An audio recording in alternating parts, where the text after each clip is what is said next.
Welcome to the Classy Career Girl podcast. I'm your host, Anna Runyon, founder and CEO of Classy Career Girl, one of Forbes' most influential career sites.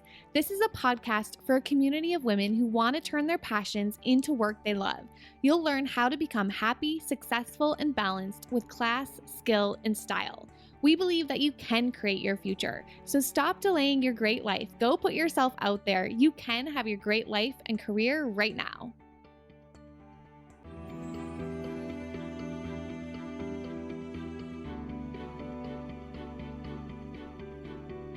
All right. Welcome, everyone, to the Classy Career Girl Network. If you are watching right now, we are streaming live into our Classy Career Girl Network Facebook group. So thanks for joining us. I am here with Palak Shah. I am super excited to have this topic on the Classy Career Girl podcast. When I saw your email come through, I knew it was a topic that we needed to have. Your story is super inspiring. So thank you so much for joining us and being here with us today. I am so excited to be here. I love your podcast. So I'm excited to be here and sharing this with you. Yes, I love it. So we connect. When I was listening to your story, there is something that we are very connected with, which is kind of like, I call it my maternity leave moment, which is that moment where you're like, career or motherhood, like how do I balance it all? So I would love to just kind of take us back to the beginning. Tell us about, your career before you made this career change into real estate. What are some of those challenges that you were facing? So I'm a mechanical engineer. I have a master's degree in engineering. I climbed the corporate ladder for 17 years and I'd become a subject matter expert. So I would travel all over the world. And my job was to work with CEOs of different companies and study their process in their factory and kind of show them how to improve their bottom line. And it was really nice when we didn't have kids. It was nice because I could go to different places and work with different people who owned their businesses and help them improve it.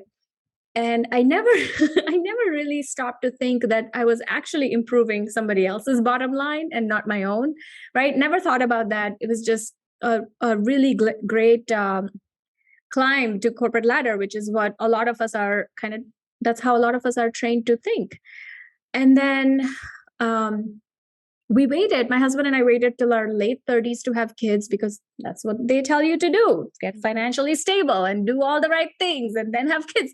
And so we decided to have kids. And when I went back after having my daughter, up until that point, I always had this image in mind that all the women I had worked with had portrayed like, you come back in 6 weeks and you start work, and maternity leaves are so short, right? Like, so I went back and I realized it was unsustainable. My husband and I were always stressed out. We were trying to just play this jigsaw game of just, trying to put together this puzzle of if the baby's sick, who's going to take that day off and who's going to work from home? Is the nanny going to show up today? And I never saw my daughter. Like I was just, if I was even in the country, I would leave while she was still sleeping and I would come home just in time to put her to bed. And I kind of had, like you said, maternity leave moment where there was a meeting, a conference, and I had to go to an office even though the meeting was in person, because it was time to pump and there was no break for pumping. So I was in that office calling into an in-person meeting because I was pumping, and I was sitting and I had newspapers covering the windows because my office wasn't like a corner office or anything. The windows actually faced the inside of the building. Oh my goodness. So I had like newspapers covering the windows, and I looked around and I said, is this what I worked so hard to achieve? At the end of the day, I'm not with my daughter. I'm sitting in this crappy office. I'm pumping. And, in corporate, you're penalized for having children. And you don't get all of the advances that you used to get. And I said that there has to be a better way. And that was my moment, like you said, the maternity leave moment. And I asked my boss for flexibility, and it was denied. There was no option to have any flexibility. So had to think of something else to do. Yeah. So where did where did real estate, like, how did that come into your mind as being the thing that you were going to do to go from employed to entrepreneur? Yeah, so we had purchased a couple of rentals. We would take, both my husband and I had high paid jobs, and so we would get bonuses. And I love tax time because I always overpay during the year, and then I get like a nice chunk at the end, in tax returns. So we would take all that money and then we would put it in one rental. And so we had a couple of rentals that we had basically just put a down payment and purchased, and they were cash flowing. And when I quit my job and we started looking at what it was that I wanted to build, real estate was the first thing that popped up. And what made you like, you have two kids, like what made you like get over that fear of quitting that secure job? I hear this all the time. I have the steady paycheck and the benefits and the 401k. Like, talk to that person who's juggling that and like worried about that. Yeah, that's a really good point because I spent so much time in turmoil. Like I told my husband, I just it I felt like it was a visceral need. Like my every fiber of my body said I needed to be with my kids. And I don't want to say it in a way that sounds like mothers need to be with their kids or anything like that. It was a very selfish need. I needed to be with the kids. It was just a need at that time. Maybe it was hormones. That's what that's what naturally comes to you, right? But I had that need, and I told him, I said, I've never really paid attention to my own needs. I've always worked on this path that has been given to me, thinking that that's going to lead me to success and to a nice, stable life. And I said, why is my body still telling me that something's wrong if I've done everything right?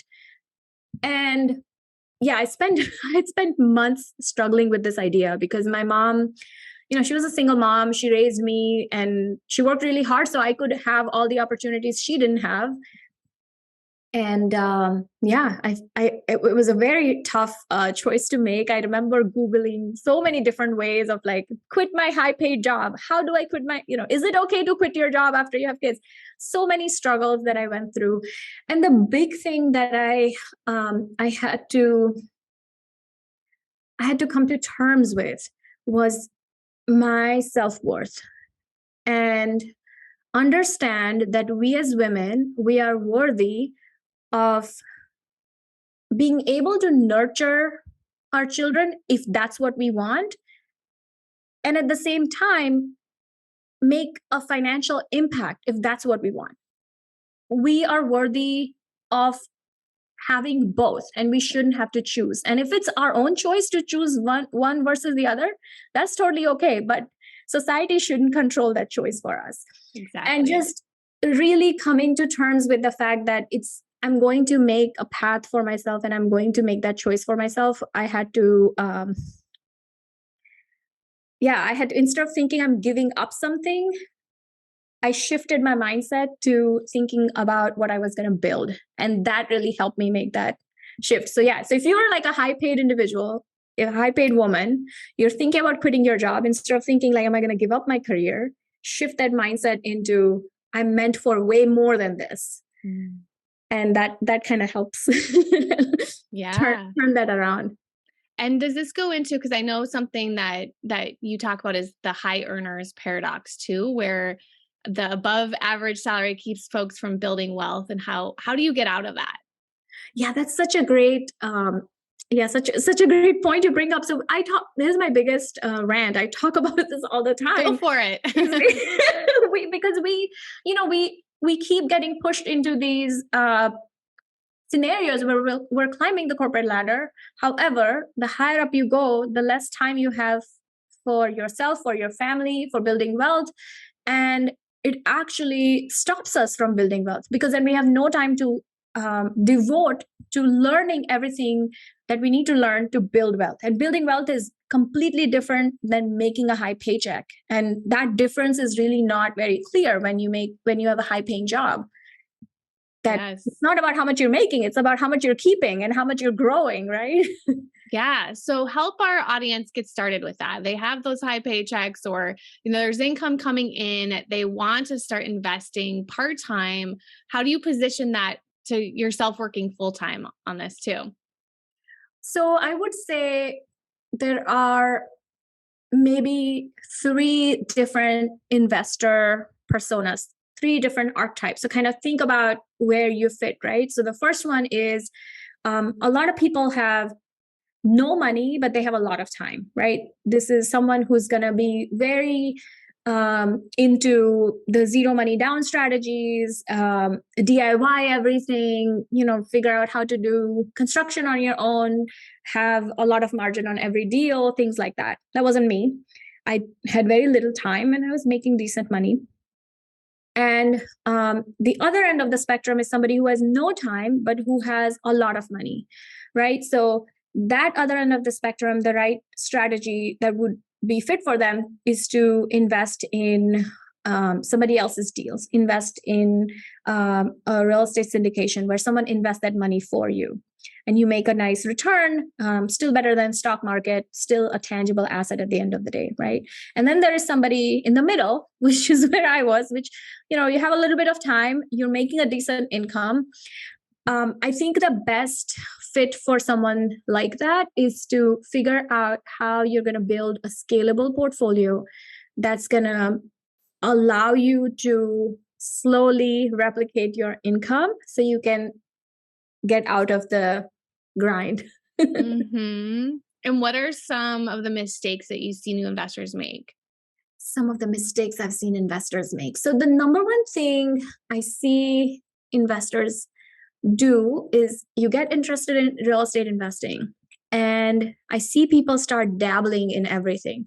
I'm going to try to flip this house. I'm going to try to buy a rental. I'm going to try, all these different things. Like once you do a deep dive into it, you'll find that there are so many different strategies, right? So the number one thing I see people do is start dabbling into everything. And now you're growing 1 inch in 12 different directions as opposed to 12 inches in one direction.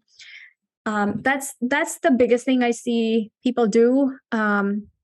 For high earners, very specifically, I see high earners try to get the same execution strategies that people who don't have a lot of money are after. So a lot of the content that you see online is focused towards somebody who doesn't have any money and they want to go into real estate investing. And not a lot of that is applicable to somebody who has a high income and who wants to get into real estate investing. Does that make sense? Mm-hmm. Definitely. Yeah. Yeah. So how do you do, so you've built, so tell us, like, are you doing rentals? Or are you doing tell us what you do on a daily basis. Like, how did this start and what does it look like today? So we started with rent-ready rentals. We bought a couple of rent-ready rentals. And then when I quit my job, we became a single income family, and all the stuff I was telling you about the bonuses and trying to figure out how you're going to get that seed money for the next rental, that became harder and harder to do. So my husband actually was the one who found this strategy. This is a strategy that's been used for decades. It's not like a shiny new thing. Investors have been doing it for decades. Now it has an acronym. There wasn't even an acronym for it before. It's called the BRRRR strategy. You buy a distressed property, you renovate it, and then instead of selling it, which is what people who flip properties do, right? They would buy a distressed property, they would renovate it, they would sell it, and they would make that difference in the how much the property appreciated versus how much money they spent on it. They would make that difference. Except instead of selling it, you keep it and you take it to a lender, and now it's going to appraise for much higher. So you basically created that down payment that you would have brought in otherwise, right? So you take it to a lender, you get a long-term mortgage on it, and then you rent it out. And so now you're taking that money and recycling it again and again and again. Yeah. And take a finite amount of capital and grow a portfolio. And it sounds like magic, but it's basically the same formula that people use to flip properties, except you're keeping it. Yeah. And I have heard this too. So that's why I did want to ask you about it. Can you remind our listeners like what it stands for? Because it's an acronym. So go through it like simply, like what All right. what does each of the letters stand for? So the BRRRR strategy is the letter B and 3R. So buy, rehab, rent, refinance, and repeat. So you buy a distressed property, rehab it, which forces it to appreciate in value, rent it out, which is also known as stabilizing it. And then you take it to a lender, get it refinanced, and then you repeat the process again and again. You pull that cash out, move it to the next deal, and the next deal, and the next deal, and so on. So we've built, our portfolio is worth 10 million now. We're close to 100 doors. It took us about 5 years to get here.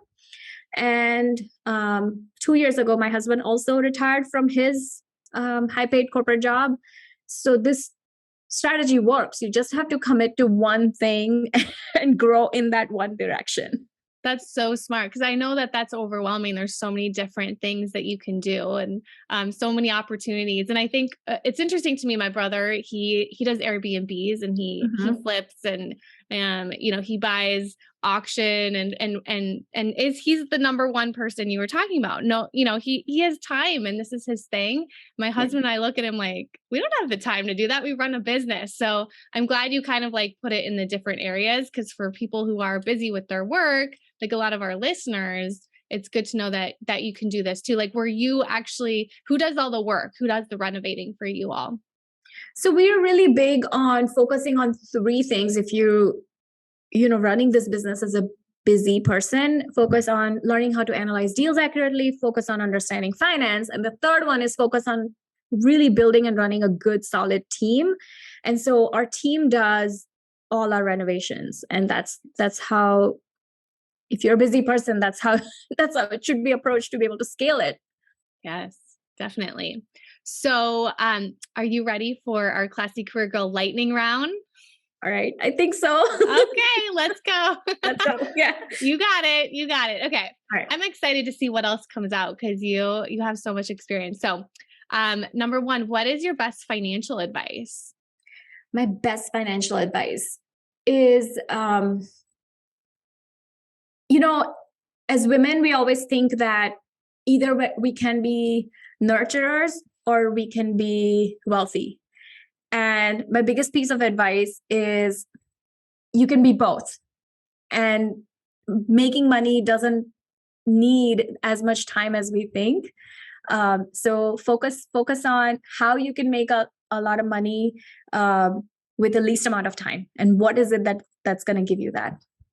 I love that, because sometimes you think you don't have enough time to make the money, but I love what you said there. So what is your experience like with debt, and what would be your tips for someone who is in a lot of personal debt right now?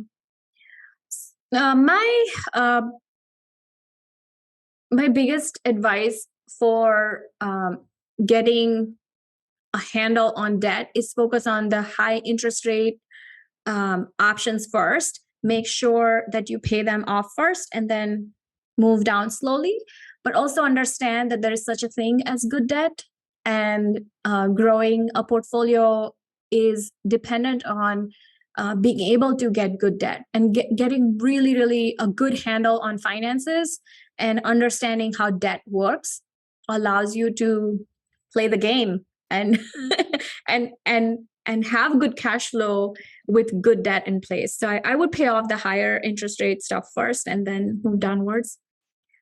What do you wish you would have known when you started on the road to career success? I think that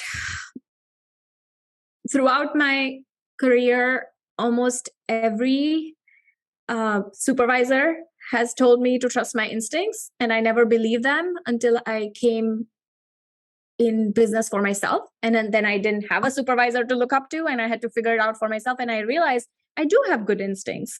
And so my advice for in the beginning phases would be trust your instincts. I think we all know more than we think we do. And it's a matter of really learning how to trust that instinct. Yeah, it takes time. It takes time. Sure. What is your best advice for moms? Best advice for moms is don't dwell in guilt. I think this is my downfall. Every time I do something, I never feel like it's enough. And somebody a wise older woman once told me, nobody got clean rolling around in mud or something like that. And I was like, that is really awesome. So whenever I feel guilty, I have to remind myself that the more I dwell in the guilt, it takes the joy out of life. And so get rid of the guilt. You're feeling guilty because you're a good mom. Yes. And on that note, how do you stay balanced? I think that balance is fleeting. And the more I have tried to work hard on balance, it has become harder and harder. So what I've learned is every day may not be balanced as long as your life overall feels balanced. So live your passion. And if one day you're doing more for the kids and the next day you're working more on the business and the third day you're spending time working on yourself, that's totally okay as long as life overall feels balanced. How do you find happiness and fulfillment in your work? So the biggest thing for us is we figured out how to balance social impact and profitability, and knowing that we're helping low income families have affordable housing, and we're actually contributing positively to the affordable housing crisis has really helped me get the joy and fulfillment in the business. I know that as a small business, it's very hard to think that we actually can make an impact, but we can. And knowing that is empowering and it's fulfilling. Love that. What brings you the most joy in your career business? You may have just answered that. So on a regular basis, because I don't get to see my tenants on a regular basis. On a regular basis, I coach other people in doing what I do, and so when I see someone get a concept and put it and implement it and get results, I see their faces light up. That gives me the most joy. That is the most fun part of teaching someone, and getting that. It's instant gratification when you see them get it. What does having class mean to you in your personal life or at work? I was thinking about this question, and I thought about it many different ways. And I think at the end, I kept coming back to integrity. And I think that running a business with integrity, I think it's the number one thing. When we started this business, that was my decision. I said, listen, at work, you have to work with everyone, no matter what. In business, I'm going to make a choice, and I'm going to work with other businesses who have as much integrity as we do. And to me, that is the classiest thing to do, is operate a business with integrity. Mm-hmm. How do you describe your work style? So I'm very lifestyle focused. And anytime there is a strategic decision to be made in the business, I'm always very focused on how can we eliminate 90% of the things that we could do and focus on the 10% of the things that are going to be giving us the most impact, and try to do them. And it's hard, right? Because I was raised with a very tough work ethic. So I always have to tell myself that just because you're not doing those 90% of the things doesn't mean you're not working hard. You're just working on the right things. Mm-hmm. So important. So important. This is your last question. What is the most important skill to have in business? It has to be decision making. And what I've learned is making the right decisions is more important than being productive. And again, very hard to do as a woman, because we place so much of our worth on how much we accomplish and not what we accomplish. And so I think that's what I've found is, there in business, in life, there are few key decisions that completely change your trajectory and keep your brain space free so you can make those decisions with clarity. The right decisions. The right decisions. So where can people find out more about you online? The best way to reach us is on Instagram at Open Spaces Women. Yeah, I saw that. You do a lot of video content on there. I saw. That's super helpful. Awesome. So what is your final word of wisdom for someone who is excited about giving this real estate career a try? Final words of wisdom. I would say, remember I'm going to give you 3 S's, right? Anytime you want to start something new, always start with 3 S's. Pick something that is small, something that is simple, and something that is scalable. So you see somebody have 100 doors, don't think about that right now. Start with 1 door, start with a simple project, start with something that you can do again and again. Thank you so much, Palak. This was so good. And I know it's going to be super helpful to everyone. Thank you for having me. This was really fun. Hey there, thank you so much for listening to today's episode of the Classy Career Girl podcast. If you want to dive in deeper with me, get more free training and advice to help you find a job or business you love that supports the life that you really want, I'd love to invite you to check out more of my free blog posts, more free videos, and to give you the opportunity to download my free 90-day planning workbook. The best place to get started is to go to www.classycareergirl.com/free stuff. And that will guide you to the best place to start. So I look forward to helping you and supporting you further in reaching your goals and dreams. I will see you soon.